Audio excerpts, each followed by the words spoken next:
Hello, once again my name is Lucas Purrier and I'm talking about my game TaleMix. I've decided to title this video series TaleMix, Seeing the Forest Through the Trees, because apparently my hour-long video was, well, a lot for an attention span. Now the first video will of course be character creation. I'm going to run through creating a character as quickly as possible. Well, not as quickly as possible. I am going to wing it just like someone who's just freshly sitting down at a table deciding on a character. But it should show that character creation is not as difficult as it may sound. This is a point-buy system. Veteran players should be familiar with how that works. You get a certain number of points and you spend them. TaleMix, you get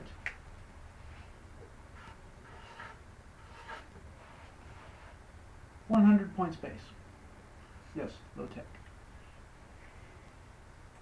Now the first thing I have to do is choose a race because I can't play anything if I don't have a character. You can't just be a class, you have to actually be something in the game. Well, I flipped right to dwarf. A dwarf costs 45 out of my 100 points. So I'm going to be the dwarf.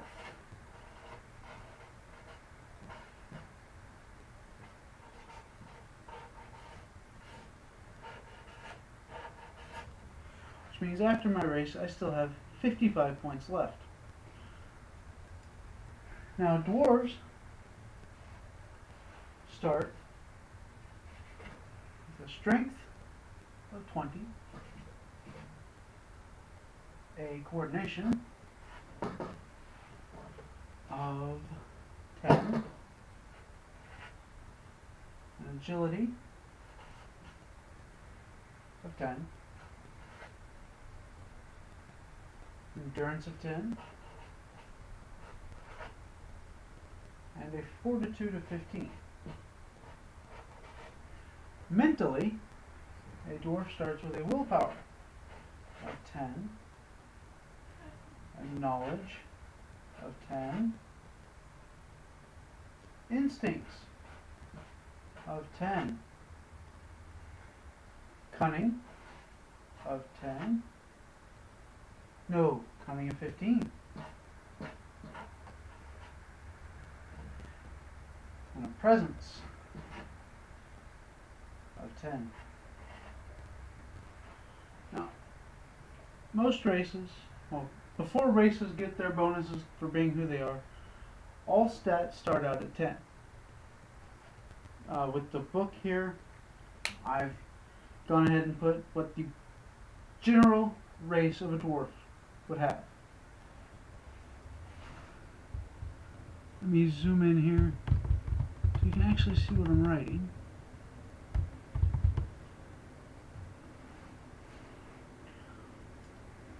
Now these stats do not actually take away from the points. That's actually built into the 45 points of the dwarf race.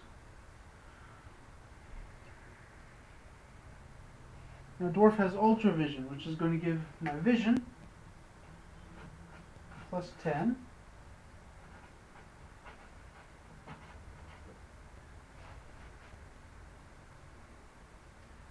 They're comfortable in subterranean. I'm not going to write that down, but subterranean conditioning means that a character can be comfortable from negative 50 degrees to 250 degrees Fahrenheit.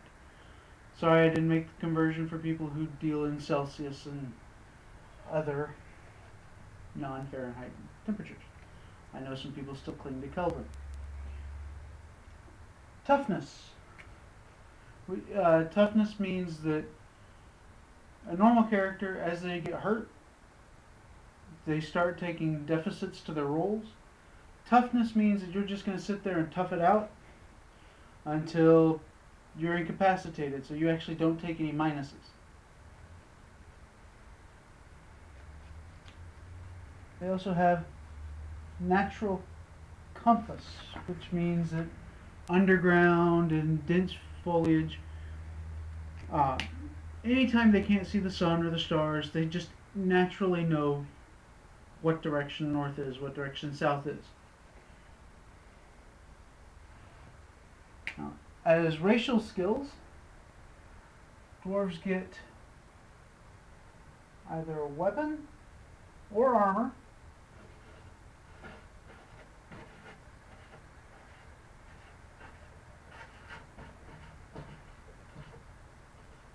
crafting bonus of 5, plus specialization. A specialization in this game is a bonus dice to the rolls.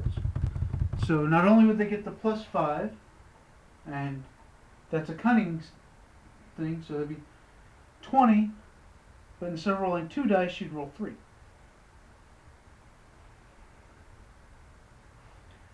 You also get 10 in masonry and brewing, because we all know the dwarves love the beer.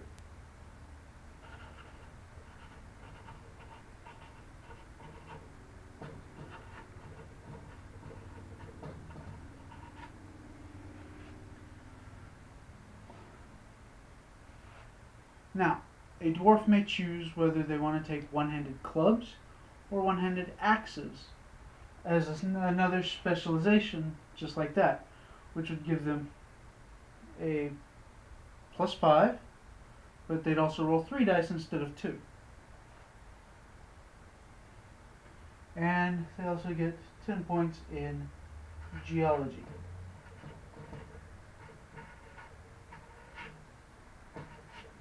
You don't live underground and whatnot without picking up knowing what the rocks are around you. So with the 45 points, I got all this. These stats, the vision, whatnot. And dwarves, do they get any bonus health?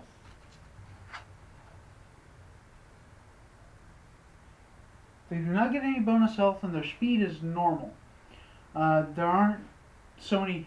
The game doesn't have hexes written into it, so the way I do speed is you have a speed class, and you roll your, after last night, it's now called sprinting, roll.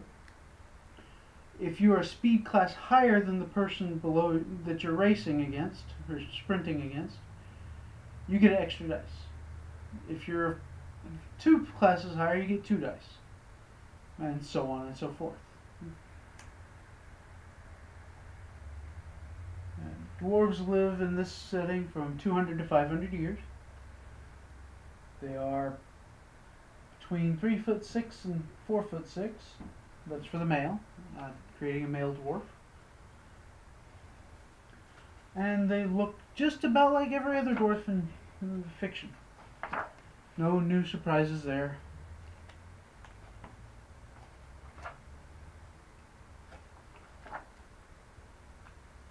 Now, I have 55 points, and archetypes are 46 points at the current moment.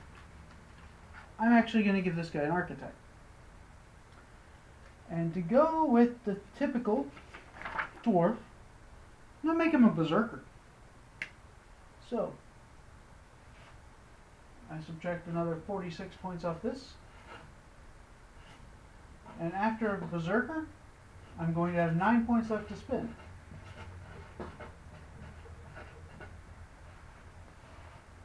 Now, the berserker archetype, all archetypes give plus 5 in 4 different stats. Berserker, strength, coordination, endurance, and fortitude. Not agility, because a berserker, not really too worried about getting out of the way. They like to soak up the damage. Scars are pride. Chicks dig scars, stuff like that. Now, for health, the dwarf would normally start with four body levels of health. But because it's a berserker, it gets 3 extra.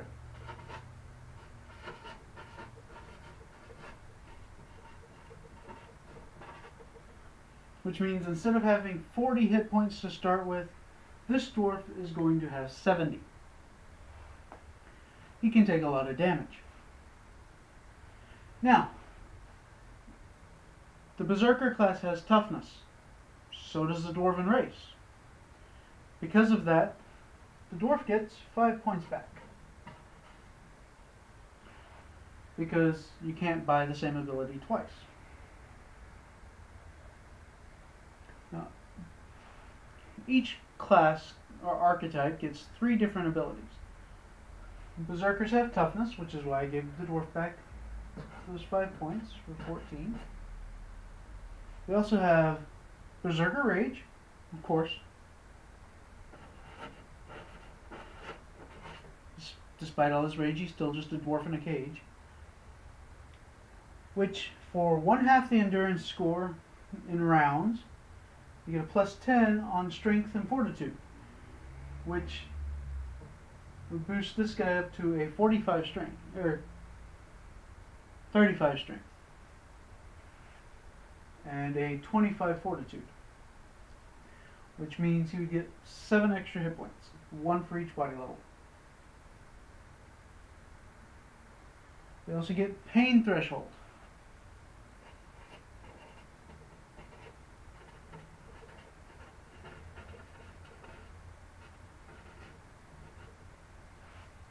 Pain threshold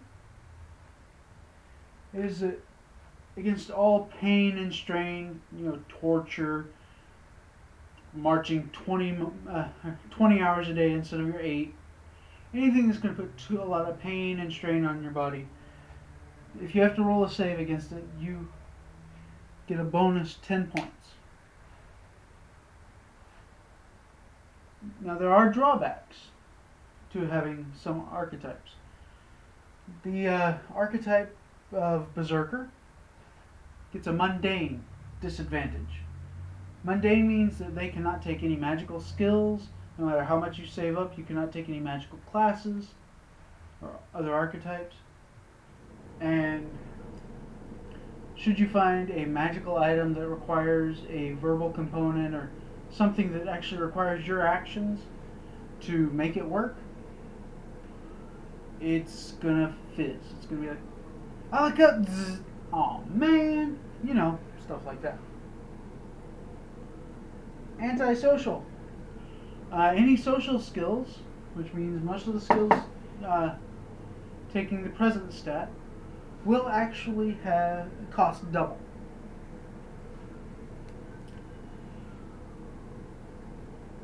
And they also have vulgar, which is kind of along the lines of antisocial, but this is something where in a setting like a formal party or something, you're gonna say something, or very likely to say something, that's going to offend somebody. Well, if you're to show that when you're making rolls to role play through the situation, if you make rolls, some players just role play through situations. Role plays trump rolls no matter what, as long as it's a good role play. But they take a -5 on all their presence rolls in formal situations because they don't really know how to act or how to control themselves. Now, the skill bonuses that the Berserker gets to choose 3 melee weapons.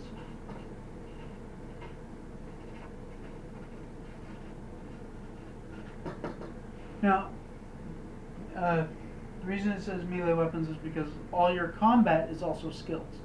So your one-hand swords, your two-hand swords, wrestling, martial arts, those would be classified as melee weapons.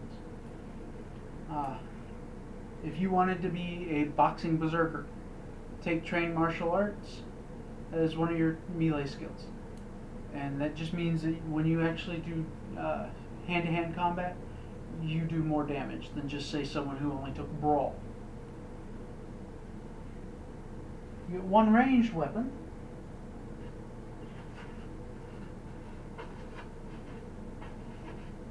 Probably a bow, or for this character I'll just say I'm taking slings. Pick up a rock, whip it around, knock somebody out. 3 athletic skills.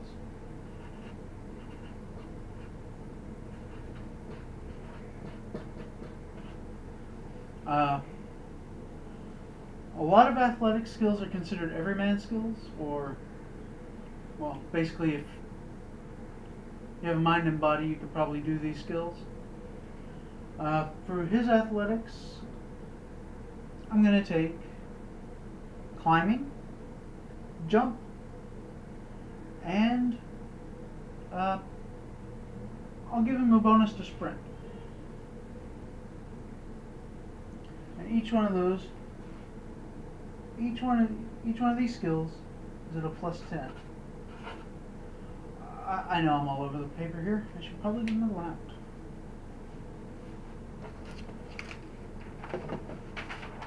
Just a little closer. My bad handwriting. When I'm creating a character on a piece of notebook paper, it looks about like that anyway.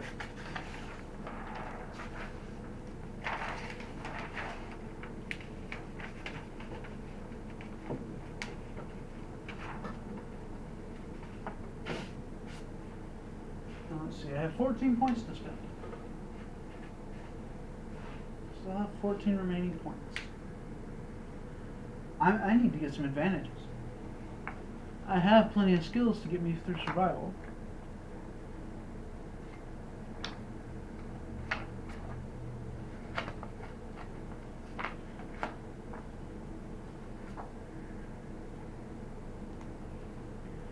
Okay, for 5 points apiece, I'm going to take 2 combat tricks. These are those things like you see in movies of guy takes a sword and goes like that to the guy coming behind him, swinging and hitting 3 people back at one time. Different tricks you can do in combat that for this character wouldn't cost extra points like they would for another character, because I'm actually paying points out of my character. So -5 and -5. Now for combat tricks I have to go to the mayhem section, but the one where you stick your sword underneath you or behind you, however you get the person who's coming to attack you, that's called Got My Own Back.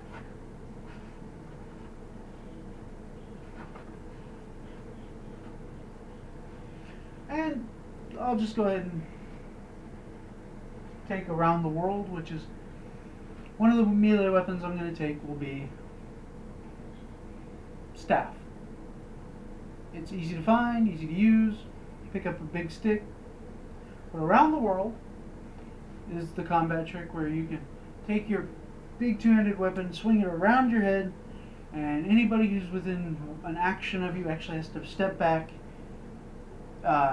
It only stops if somebody actually blocks it, but if nobody blocks it, everybody has to, in the range of it, has to dodge or they get hit.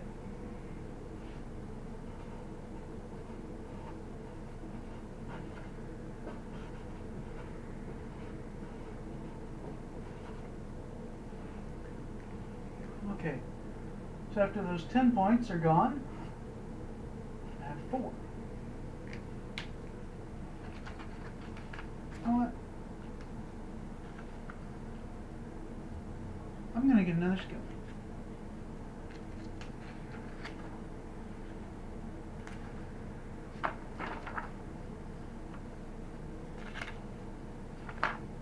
Let's see.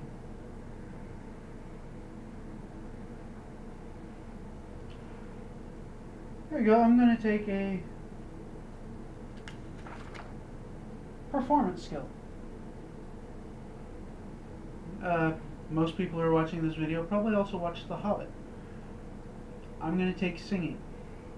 This guy's singing in over the misty mountains cold, you know. And that will be -3 points because I'm buying the skill new. That gives me 5 points in the actual skill.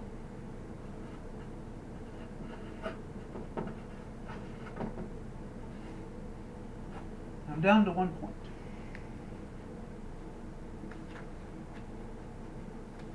I flip back to the advantages section.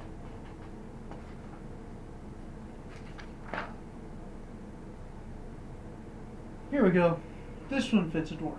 It also fits the brewing and the drinking. For 1 point, I'm going to take cast iron gut.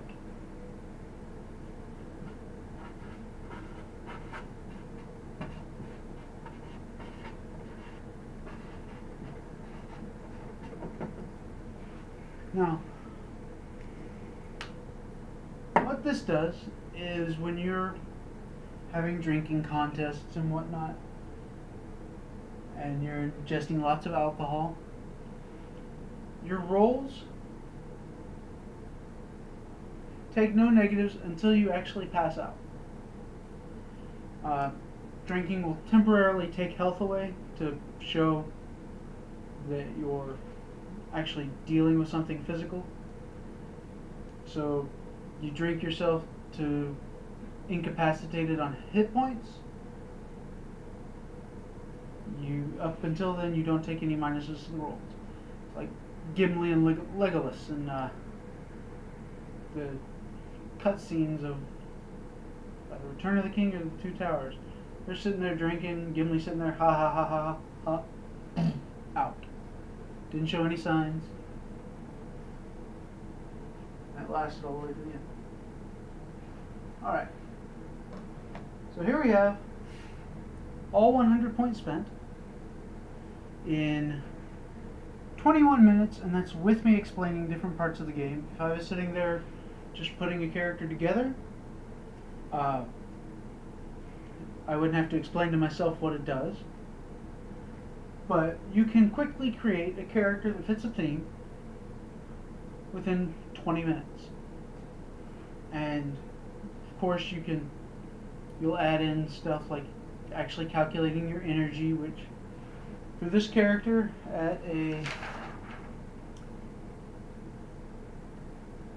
15 endurance and a 10 will would actually have 25 energy. And I'll do another video later on how energy works and whatnot. But besides actually filling out the character sheet, I have created a 100 point character in this amount of time. I will see you next video. Thank you.